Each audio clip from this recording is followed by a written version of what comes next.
ஒரு குதிரை லாயத்தில் எல்லா குதிரை மாதிரியும் இல்லாமல் ஒரே ஒரு குதிரை மட்டும் பயங்கரமாக வேலை செய்யுமா. எப்போ பார்த்தாலும் ஓடி ஓடி ஓடி ஓடி அப்படி வேலை செய்யுமா. ஏன் தெரியுமா? அந்த லாயத்தோட ஓனர் இருக்கார் இல்லையா, அவர் இந்த குதிரைக்கு மட்டும் தங்கத்தால் ஒரு லகானை போட்டு விட்டுருக்கார்.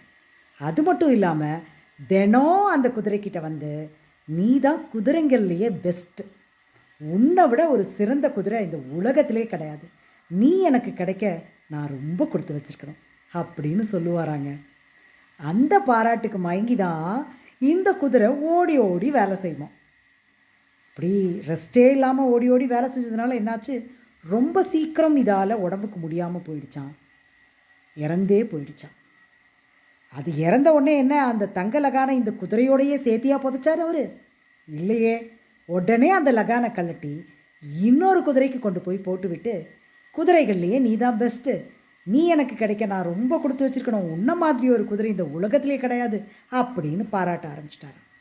இப்படித்தான் நாம் வேலை செய்கிற இடத்துலையும் நம்மளை பாராட்டுவாங்க.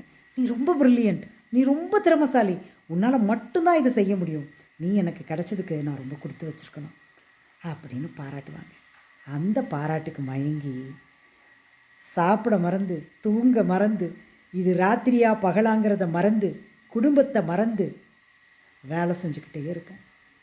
நீங்கள் இப்படி வேலை செஞ்சுக்கிட்டு இருந்தீங்க அப்படிங்கிறதுக்காக ஒரு நாள் உங்களால் முடியாமல் போனால் அப்பயும் பாராட்டுவாங்களா? அப்பயும் சம்பளம் தருவாங்கன்னு நினைக்கிறீங்களா? கிடையவே கிடையாது. ஈஸியாக உங்களை தூக்கி போட்டுட்டு உங்கள் இடத்துக்கு வேறு ஒருத்தரை போட்டு அவரை பாராட்ட ஆரம்பிச்சிடுவாங்க.